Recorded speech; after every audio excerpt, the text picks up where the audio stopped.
Hi folks, back here with another ginger beer review. This time we're looking at Max ginger beer. This is the non-alcoholic version. I gather they sometimes do an alcoholic version, but this is the soft drink. So you pick these up singly at cafes, what have you. This is a 4-pack. I got it Countdown, which is your Woolworths. Usually sells for between $5 and $6 for a 4-pack of these 330ml bottles, which is pretty similar to your Bundaberg, but less than, say, your Phoenix Organic, which is near the $7 to $8.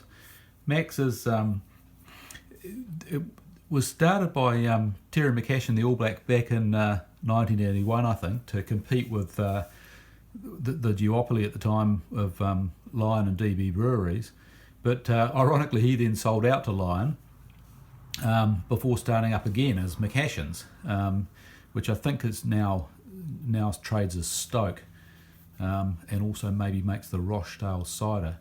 But Max today, and this is from Lion Breweries, and they're now part of Mitsubishi of Japan via the Kirin Group, which you may know from their beer.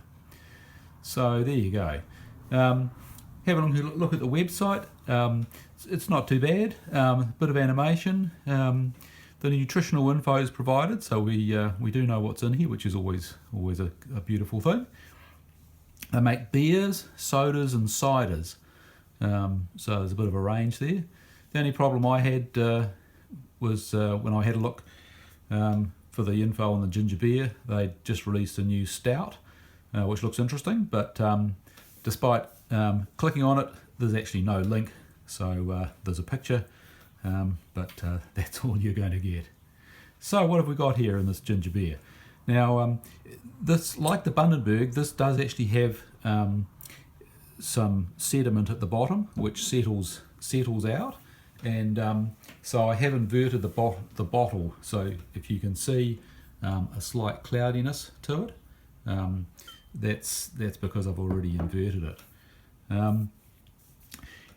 According to the ingredient list, carbonated water, 9.7 grams of sugar per 100 mils, so it's not as sweet as Coke, and less sweet than Bundaberg, which is good. I've been looking forward to trying a ginger beer that isn't quite as sweet. And then we've got fermented ginger beer base, 3.5%, which immediately doesn't sound so good. That's got ginger water, sugar, yeast, lemon juice concentrate, and rosemary extract as an antioxidant, which is a new one on me, but there you go. And citric acid, sugar, and flavour. And because it doesn't say natural flavour, we have to assume it's artificial flavour. So while they stress the natural nature of it on the top of this packet here, natural ingredients, non-alcoholic beverage, it says, and serious refreshment brought to you by people who know about these things. Yeah, so we'll have to see what it's like.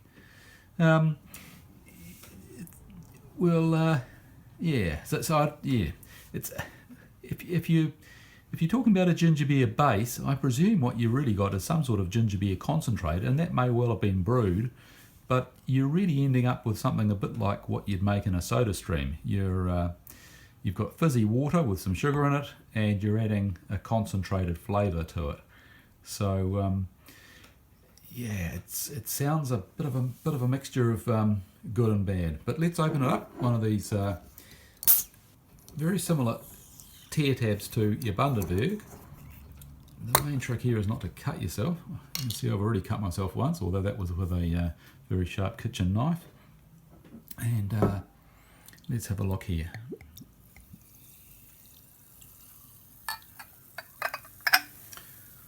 Typical soft drink, no head at all.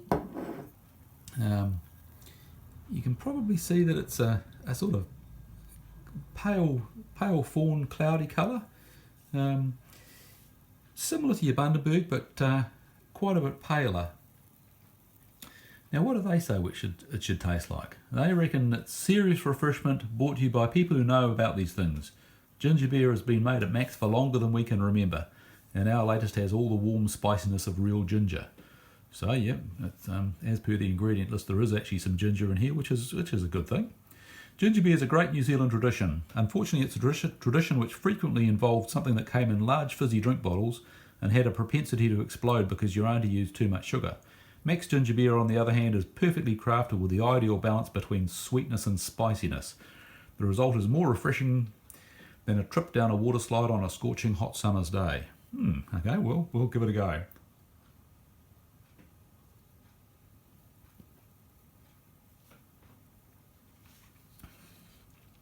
When you take the first swig, you definitely do notice that it's not as sweet as, say, your Bundaberg, which in my view is a good thing. Bundaberg's a great ginger beer, but it is very sweet. Taking a sniff, the first thing you get is the ginger, and not the overpowering sweetness that you get from some of the mass-produced flavoured ginger beers. So again, that's a good thing.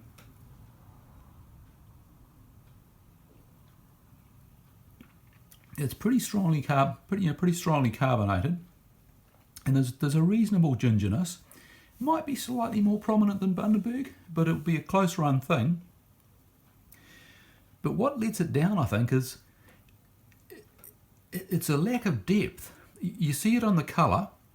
You know, it's not as strong as your Bundaberg, but you also get it on the palate. You take a swig and you think, oh, that's nice, that's nice.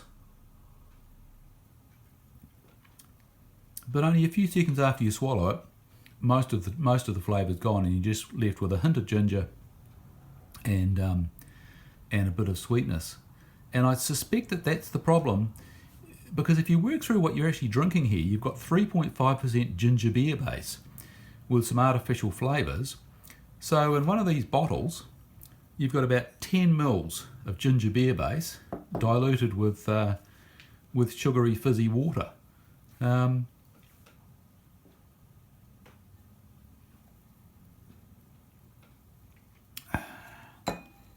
And so yeah, that's the problem really. There's a lack of substance, just a lack of depth. And so you do wonder if that ginger flavour is what they list as flavour. You know, the flavour that you can taste. There's definitely some real ginger in there, but I wonder if there's also some artificial ginger flavour. I might try asking them. When I inquired about the beers, I had no luck at all. They said they weren't required to tell me under New Zealand law, and so they weren't going to. But we'll see. It'll be interesting to know. So yeah, I think to sum up, at the end of I've had one of these already, as you can see. At the end of a couple of glasses or a bottle, it's not as good as it was at the start. At the start, you think, oh, this is refreshing, not too sweet, but there's really not a good depth to the ginger flavour. It finishes a little bit short. There's a slight hint of something perhaps artificial, and so the main attraction of this really is that it's not quite as sweet as Bundaberg. But if I was given a choice, I'd still stick with the Bundaberg.